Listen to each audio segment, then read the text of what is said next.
Chair now recognizes Ms. Mace from South Carolina. Thank you, Mr. Chairman, and good morning, gentlemen. Thank you for being here today.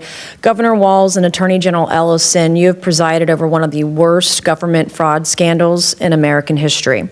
This was money intended to feed hungry children, help kids with autism, provide food and shelter and health care to the needy, and more.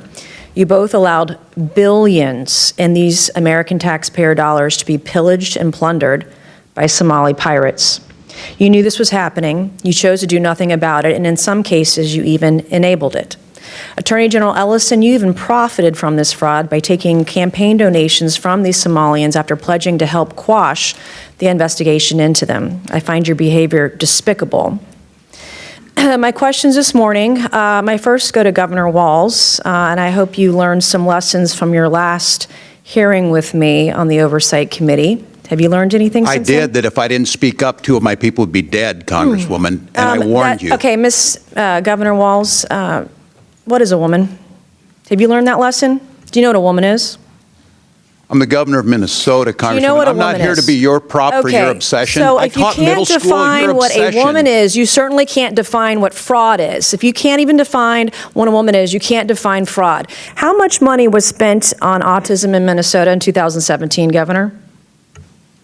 I don't have those numbers in front of me, Congresswoman. Did you prepare for this hearing today? Did you do any preparation I take for this Congress hearing today? seriously. And you've seen the numbers about autism fraud in Minnesota. So we're going to do some Minnesota math with you today, okay? Are you ready? How much money was spent on 2017 for autism in Minnesota? How much? I don't know. I wasn't the governor. Okay. Did you not just say that you prepared for this hearing today? $1 million, okay? A quick Google search or using your AI could tell you $1 million was spent. How much money was spent on autism in Minnesota in 2024? I don't have the number in front of me. As Were you governor in 2024? I was, but I'm not the head of Okay, so your HHS. excuse before that you didn't know what 2017 autism numbers were because you were not governor, and today you can't answer the numbers about 2024 as governor, and you still said you prepared for this hearing today. It's unbelievable. $343 million was spent in 2024. What percent increase is that from 1 million to 343 million? What percentage increase is that? I'm not here to be your prop. Go ahead and tell me. Are you governor of Minnesota or not? Yes, I am. I'm not. Well, I'm when not I'm a prop governor of for a South member of Carolina, Congress. you can sure as hell bet that I'm going to know the math. The math is 34,200% increase, an increase of 343 times what it was in this time period. Do you know the number of children in Minnesota? I know that Minnesota ranked as a top 3 state for children in the last year. What is the total population in Minnesota? 5.7 million. Okay. What is the total population of children in Minnesota? I don't have the number in front of me right now. Are you governor of Minnesota? I know 400,000 were cut out of health care last week by the actions you made. Are you governor of Minnesota? I am. And you don't know the number of children residing in Minnesota? I don't have the specific number. It's 5.7 million. That's your total population. What is your age? What is the age? 0 to 5? 0 to 19? You have approximately 1.2 million children in Minnesota. What I'm not age? even governor of South Carolina. Our population in South Carolina is 5.5 million. We have approximately 1.1 million children under the age of 18 in my home state of South Carolina, okay? As governor, I expect you to know this information. Thank God you're not Vice President of the United States. Do you know approximately how many children in Minnesota are autistic or on the spectrum? No, I don't have that number. Okay. Well, if you take the CDC's roughly 1 in 36 kids are on the spectrum, we're talking about approximately 33,000 kids. In South Carolina, it's about 31,000 or so. What is, do you know what this is per child, spending-wise, in the fraud for autistic kids in Minnesota? Again, I'm not here to be your prop. Go ahead and tell us. Is doing Minnesota math a prop? This is math. We're talking about fraud. Minnesota ranks at the top. Where does South Carolina rank? We're talking about money. Where does South Carolina children rank on healthiness? These are my questions for you. It doesn't go the other way around unless we're debating on the debate stage. And we're not. If you're asking questions about being governor, it does. I'm asking you questions about being governor of Minnesota, which you can't answer. This is basic math. And you can't even answer. Do you even care about kids in Minnesota?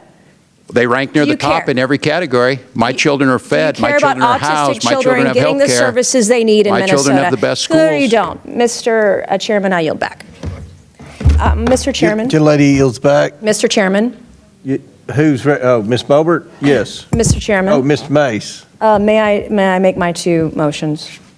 Proceed. Okay, thank you. Mr. Chairman, I move that the committee issue a subpoena to the Honorable Pamela Jo Bondi to appear before the committee for a deposition regarding the department's handling of the investigation to Jeffrey Epstein and his associates and compliance with the Epstein Files Transparency Act.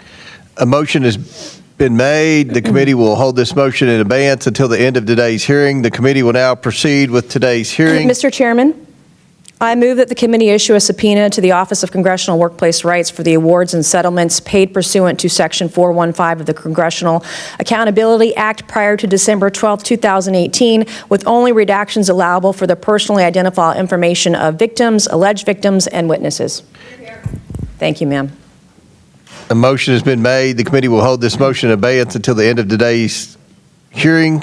The maintenance of state-level social services requires absolute metric auditing to identify operational deviations and prevent large-scale budget plundering. Representative Nancy Mace initiated a highly critical administrative breakdown of Minnesota's welfare allocation tracking logs during a House Oversight Committee panel. Mace alleged that billions in taxpayer funds intended for vulnerable demographics, including individuals on the autism spectrum, had been subjected to severe systemic oversight failures, requesting immediate accountability logs from Governor Tim Walz and Attorney General Keith Ellison. Lightbulb the data curiosity. This institutional analysis exposes an aggressive, compounding velocity in state programmatic spending metrics. The committee entered explicit fiscal data tracking an exponential baseline shift. Minnesota's autism program expenditures rose from a $1 million allocation log in 2017 to a massive $343 million ledger entry in 2024. This represents a 34,200% volumetric expansion curve. When cross-referenced with the CDC's standard autism frequency matrix, which models approximately 33,000 affected children out of Minnesota's 1.2 million youth population, the data reveals an unprecedented per capita spending anomaly that the executive branch failed to structurally explain. The witness rejected the algorithmic parameters of the interrogation, entering a formal objection stating, "I'm not here to be your prop," and attempting to pivot to comparative state health rankings. The deposition concluded with significant procedural maneuvers by the committee. Mace entered two formal legislative motions into the queue. First, a subpoena mandate targeting Pamela Jo Bondi regarding administrative compliance with the Epstein Files Transparency Act. And second, an enforcement demand to the Office of Congressional Workplace Rights to unseal redacted awards and historical dispute settlements. State booster allocations are demonstrating massive exponential surges while governing executives face complete statistical paralysis when confronted with raw compliance ledger data.